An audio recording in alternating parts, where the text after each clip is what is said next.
السلام علیکم، welcome to global queue. ناظرین، آج ہم آپ کو بتانے جا رہے ہیں کسوہ یا غلاف کعبہ کے بارے میں۔ خانہ کعبہ کی دیواروں اور باب کعبہ کو جس کپڑے سے ڈھانپا جاتا ہے اسے غلاف کعبہ یا کسوہ کہا جاتا ہے۔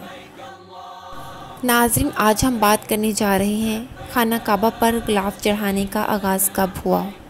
اسلام سے قبل غلاف کعبہ کے لیے کون سا کپڑا استعمال کیا جاتا تھا اور موجودہ دور میں اس غلاف کو بنانے کے لیے دھاگے کہاں سے لائے جاتے ہیں۔ ایک دھاگے کو جانچنے کے لیے اسے کتنے مراحل سے گزارا جاتا ہے اور اس پر کتنی لاگت آتی ہے۔ غلاف کعبہ کی تیاری کا آغاز کب ہوا، اس کے متعلق درست معلومات موجود نہیں ہیں، تاہم بعض تاریخی کتب کے مطابق قبل از اسلام دور میں پہلی مرتبہ یمن کے بادشاہ طوب الحمیری نے کعبے پر غلاف چڑھایا تھا۔ یمن کے بادشاہ نے مکہ سے واپسی پر ایک موٹے کپڑے کو استعمال کرتے ہوئے غلاف کعبہ تیار کروایا۔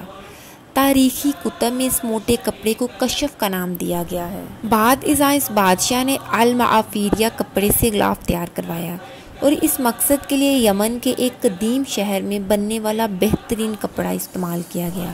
بادشاہ کے بعد کے ادوار میں غلاف کعبہ کے لیے مختلف کپڑے استعمال کیے گئے، جن میں چمڑے سے لے کر مصر کا قبطی کپڑا تک شامل تھا۔ ماضی میں مصر سے تحفے کے طور پر ہر سال غلاف کعبہ بھجوایا جاتا تھا۔ اس دور میں جمال عبد الناصر حاکم تھے، لیکن سن 1962 میں جب غلاف کعبہ بندرگاہ پر پہنچا تو کافی دیر ہو گئی تھی۔ تبھی 1962 میں شاہ سعود نے شاہ فیصل کو غلاف کے لیے کارخانہ لگانے کا حکم دے دیا، جس کو مکمل کیا گیا۔ تب سے اسے مقامی طور پر تیار کیا جاتا ہے اور یہ سلسلہ تاحال جاری ہے۔ شاہ عبدالعزیز کے دور میں اس غلاف کی تیاری کے لیے الگ سے ایک محکمہ قائم کیا گیا اور یوں اس مقصد کے لیے کپڑا مکہ میں ہی بننے لگا اور اس کام کے لیے ایک کارخانہ بھی لگایا گیا۔ اس کارخانے میں غلاف کعبہ کی تیاری کے دوران استعمال ہونے والے پانی تک کو پاک کیا جاتا ہے اور غلاف کعبہ کی تیاری میں استعمال کیے جانے والے ریشم کو اس پاک پانی سے دھویا جاتا ہے۔ اس کارخانے میں غلاف کعبہ کو جس ریشم سے تیار کیا جاتا ہے اس پر سنہری اور چاندی کے تاروں سے قرآنی آیات لکھی جاتی ہیں۔ غلاف کی تیاری میں استعمال کیے جانے والا ریشم اٹلی، جبکہ سنہری اور چاندی کی تاریں جرمنی سے آتی ہیں۔ ناظرین، غلاف کعبہ کو بنانے کے لیے اٹلی سے لائے جانے والے ریشمی دھاگے اعلیٰ معیار کے گریڈ A5 کے ہوتے ہیں اور ان کی موٹائی 3 ملی میٹر ہوتی ہے، جو مضبوطی اور لچک کی ضمانت دیتی ہے۔ ایک ریشم کا دھاگا کئی ٹیسٹ پاس کرتا ہے، جس میں تھریڈ ٹیسٹ سے لے کر موٹائی، مضبوطی، رنگنے، میچنگ، دھوتے ہوئے رنگ اترنے اور دھات کی تاروں کے ساتھ استعمال تک کے ٹیسٹ شامل کیے جاتے ہیں۔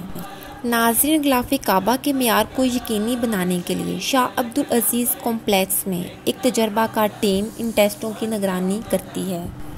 اس غلاف کی تیاری پر لاگت کا تخمینہ لگ بھگ 2 کروڑ سعودی ریال ہوتا ہے، یعنی تاریخ کا سب سے مہنگا غلاف۔ ناظرین، اس غلاف کی تیاری کے عمل کی نگرانی 200 سے زیادہ مینوفیکچررز کرتے ہیں، جن میں بہترین قابلیت، تجربہ، سائنسی اور عملی قابلیت رکھنے والوں کو مسجد نبوی اور خانہ کعبہ کے عمود کے لیے ملازمت پر رکھا گیا ہے۔ ریشم کو سیاہ اور سبز رنگوں میں رنگا جاتا ہے اور غلاف کی تیاری کے دوران خصوصی کیمیکلز استعمال کیے جاتے ہیں۔ ناظرین، حج کے موقع پر غلاف کعبہ کو تقریباً 3 میٹر تک اوپر اٹھا دیا جاتا ہے اور نیچے کی جگہ کو سفید سوتی کپڑے سے ڈھک دیا جاتا ہے تاکہ کسوہ صاف رہے اور پھٹنے سے محفوظ رہ سکے۔ ہر سال سعودی عرب میں غلاف کعبہ کی تبدیلی کی تقریب ہوتی ہے۔ یہ نماز عشاء کے بعد تقریباً 5 گھنٹے تک جاری رہتی ہے اور اسے پوری دنیا میں لوگ براہ راست دیکھ سکتے ہیں۔ غلاف کعبہ کی تیاری کے لیے قائم کردہ کسوہ کارخانے میں 200 ماہرین اور منتظمین کام کرتے ہیں۔ ان تمام کا تعلق سعودی عرب سے ہے اور وہ اپنے شعبے کے ماہر اور اعلیٰ تربیت یافتہ ہیں۔ غلاف کی تیاری کا کام 8 ماہ میں مکمل کیا جاتا ہے۔ آپ صلی اللہ علیہ وآلہ وسلم کی سنت پر عمل کرتے ہوئے اس غلاف کو ہر سال حج کے موقع پر 9 ذی الحج کو تبدیل کر دیا جاتا ہے اور کعبے کی تمام دیواروں اور دروازوں پر یہ غلاف ڈالا جاتا ہے۔ ناظرین، آپ سوچ رہے ہوں گے کہ پرانے غلاف کا کیا کیا جاتا ہے۔ پرانے غلاف کو اتار کے چھوٹے چھوٹے ٹکڑوں میں کاٹ لیا جاتا ہے اور سعودی عرب کا دورہ کرنے والے مسلمان ملکوں کے رہنماؤں کو بطور تحفہ یہ ٹکڑے پیش کیے جاتے ہیں۔